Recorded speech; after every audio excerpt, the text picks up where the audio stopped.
Assalamualaikum warahmatullahi wabarakatuh. Perkenalkan, saya Yudari Duansyah Putra, NRP 2121638 dari kelas 4D4 Elektronika B. Izin mempresentasikan dengan judul PPT, Cara Praktis Implementasi SMK 3 berdasarkan Peraturan Pemerintah Nomor 50 Tahun 2012. Tujuan dari SMK 3 sendiri yaitu yang pertama, melindungi pekerja dari risiko bahaya, dua, meningkatkan produktivitas, tiga, mematuhi peraturan dan standar, 4. Mencegah kerugian finansial. 5. Meningkatkan kepuasan dan loyalitas karyawan. 6. Mendukung keberlanjutan perusahaan. Lalu untuk dasar hukumnya, ada yang pertama Undang-Undang Nomor 1 Tahun 1970 tentang keselamatan kerja dengan isi pokok mengatur keselamatan kerja di tempat kerja untuk melindungi pekerja dari kecelakaan dan penyakit akibat kerja. Lalu yang kedua ada Peraturan Pemerintah Nomor 50 Tahun 2012 dengan isi pokok standar penerapan sistem manajemen keselamatan dan kesehatan kerja di perusahaan. Lalu ada Peraturan Menteri Ketenagakerjaan Nomor 5 Tahun 2018 tentang K3 Lingkungan Kerja dengan isi pokok mengatur standar keselamatan dan kesehatan di lingkungan kerja. Lalu yang terakhir ada ISO, Standar Internasional Sistem Manajemen K3. Berikut ini 5 prinsip dasar SMK 3. Yang pertama, penetapan kebijakan. Yang kedua, perencanaan K3. Lalu, pelaksanaan rencana K3. Selanjutnya, pemantauan dan evaluasi kinerja K3. Yang terakhir, peninjauan dan peningkatan kinerja SMK 3. Terdapat simbol bunga memiliki makna yaitu menunjukkan bahwa SMK 3 adalah sistem yang hidup dan terus berkembang seperti bunga yang mekar. Penetapan kebijakan K3. Kebijakan K3 adalah pernyataan resmi dari pimpinan tertinggi perusahaan yang berisi komitmen untuk menciptakan lingkungan kerja yang aman dan sehat bagi seluruh pekerja. Kebijakan ini juga menjadi acuan bagi seluruh level organisasi dalam menjalankan aktivitasnya. Adapun tujuan penetapan kebijakan K3 yaitu menunjukkan komitmen yang kuat dari pimpinan tertinggi perusahaan terhadap K3, memberikan arah yang jelas bagi seluruh aktivitas perusahaan terkait K3, meningkatkan kesadaran seluruh pekerja tentang pentingnya K3, mengurangi risiko terjadinya kecelakaan kerja dan penyakit kerja, menciptakan lingkungan kerja yang kondusif sehingga meningkatkan produktivitas. Adapun prosesnya, yang pertama analisis, yaitu memahami kondisi perusahaan, potensi bahaya dan peraturan perundang-undangan yang berlaku. Yang kedua konsultasi, melibatkan seluruh level organisasi termasuk pekerja dalam proses penyusunan kebijakan. Yang ketiga penyusunan, merumuskan kebijakan K3 yang jelas, terukur dan mudah dipahami.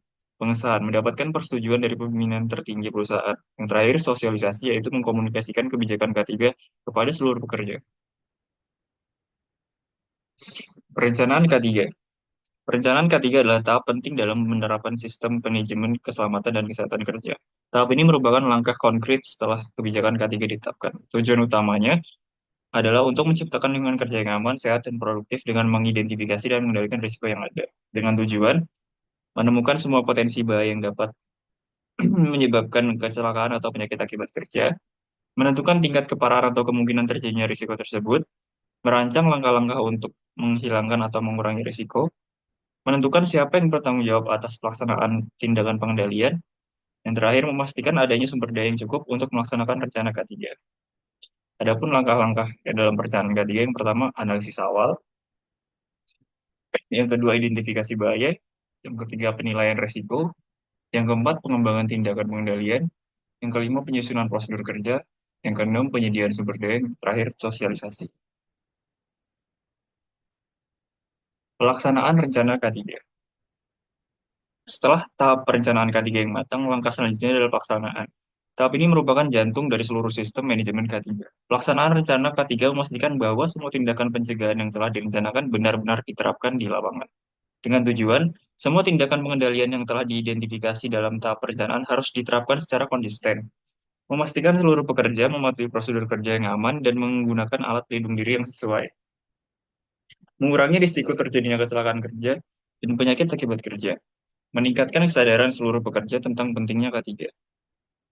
Adapun kegiatan-kegiatan yang terdapat di dalam pelaksanaan rencana K3 yaitu pelatihan, memberikan pelatihan K3 kepada seluruh pekerja, baik pelatihan umum maupun pelatihan khusus. Inspeksi, melakukan inspeksi secara berkala untuk memastikan bahwa semua peralatan mesin dan lingkungan kerja dalam kondisi yang aman. Melakukan pemeliharaan secara rutin terhadap peralatan dan mesin untuk mencegah kerusakan.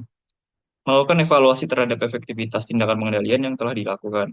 Menyiapkan rencana darurat untuk menghadapi kejadian darurat seperti kebakaran, kecelakaan, atau bencana alam. Membangun komunikasi yang efektif antara manajemen dan pekerja terkait K3 tersebut. Pentingnya evaluasi. Evaluasi merupakan bagian yang tidak terpisahkan dari pelaksanaan rencana K3. Evaluasi dilakukan untuk mengetahui sejauh mana rencana K3 telah berhasil dilaksanakan dan untuk mengidentifikasi area yang perlu dilakukan perbaikan. Pemantauan dan evaluasi kinerja K3. Pemantauan dan evaluasi kinerja K3 adalah tahap krusial dalam siklus sistem manajemen keselamatan dan kesehatan kerja. Tahap ini bertujuan untuk mengukur sejauh mana rencana K3 yang telah dilaksanakan, mengidentifikasi area yang perlu perbaikan, dan memastikan bahwa sistem K3 terus berjalan secara efektif. Tujuan pemantauan dan evaluasi K3 yaitu mengetahui sejauh mana tindakan pengendalian yang telah dilakukan berhasil mengurangi risiko, menemukan area yang masih lemah dalam sistem K3, menyusun rencana perbaikan untuk meningkatkan kinerja K3, memastikan bahwa semua aktivitas K3 sesuai dengan peraturan perundang-undangan dan standar yang berlaku, meningkatkan kesadaran seluruh pekerja tentang pentingnya K3.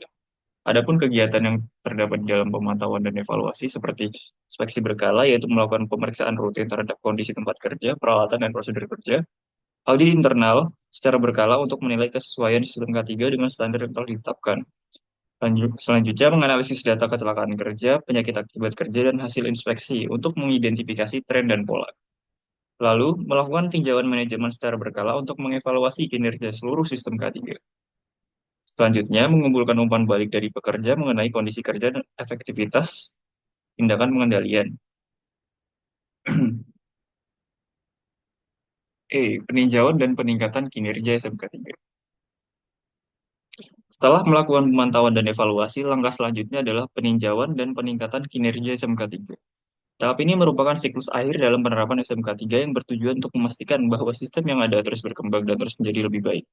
Dengan tujuan menemukan area-area dalam sistem K3 yang perlu ditingkatkan, merumuskan tindakan-tindakan untuk mengatasi masalah yang telah diidentifikasi, meningkatkan efektivitas sistem K3 secara keseluruhan, dan menyesuaikan sistem K3 sesuai dengan perubahan kondisi kerja dan peraturan perundang-undangan.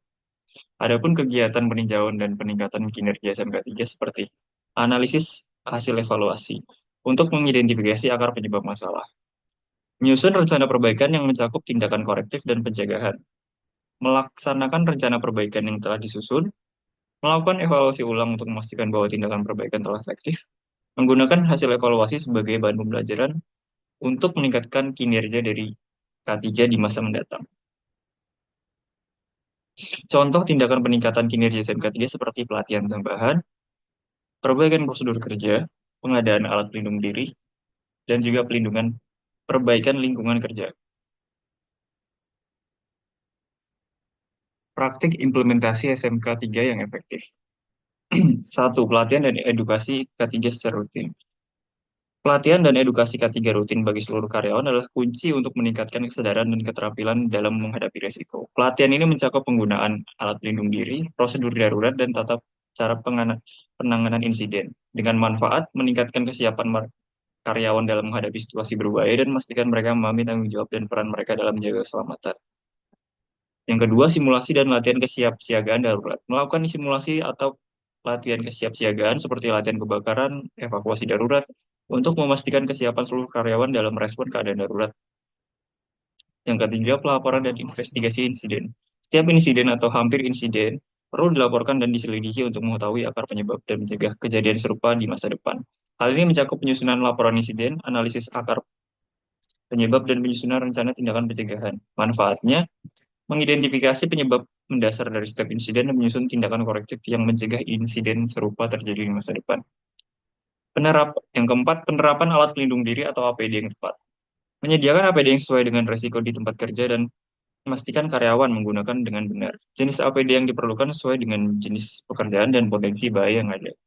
Dengan manfaat mengurangi risiko cedera fisik pada karyawan dan memastikan perlindungan maksimal selama mereka bekerja.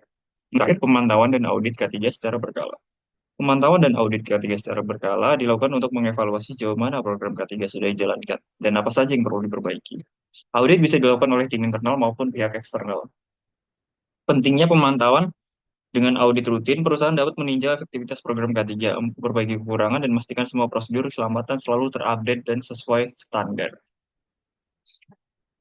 Berikut ini adalah perusahaan yang berhasil menerapkan sistem manajemen keselamatan dan kesehatan kerja dengan baik dan bahkan memperoleh sertifikasi SMK 3 atau penghargaan K3 dari Kementerian Ketenagakerjaan. Yang pertama, PT Pertamina. Sebagai perusahaan minyak dan gas nasional, PT Pertamina menerapkan SMK 3 dengan ketat. Mengingat resiko tinggi di industri ini, Pertamina menerapkan prosedur K3 yang ketat, pelatihan reguler, penggunaan alat pelindung diri, serta prosedur tanggap darurat. Mereka juga sering mengadakan simulasi penanggulangan keadaan darurat seperti kebakaran dan tumpahan minyak. Keberhasilan ini menjadikan Pertamina memperoleh berbagai penghargaan terkait K3. Yang kedua ada PT Freeport Indonesia. Sebagai pengurus perusahaan pertambangan yang beroperasi di lingkungan berisiko tinggi, Freeport Indonesia memiliki sistem SMK 3 yang komprehensif. Mereka melakukan identifikasi bahaya secara berkala, evaluasi resiko, dan pelatihan keselamatan bagi seluruh karyawan dan juga kontraktor.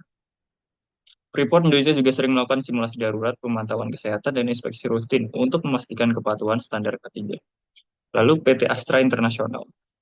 PT Astra Internasional menerapkan SMK 3 di berbagai anak perusahaannya, terutama di bidang otomotif dan manufaktur, yang memiliki risiko keselamatan tinggi.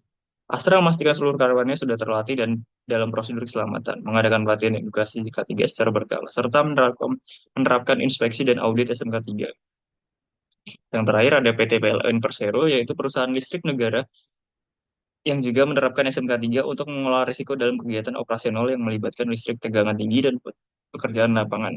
PT PLN memiliki program keselamatan dan kesehatan kerja yang terstruktur, termasuk pelatihan bagi pegawai dan kontraktor, serta pelaporan dan investigasi insiden. PLN juga memperoleh penghargaan K3 dari Kementerian Ketenagakerjaan untuk implementasi SMK 3 di sejumlah unit operasional.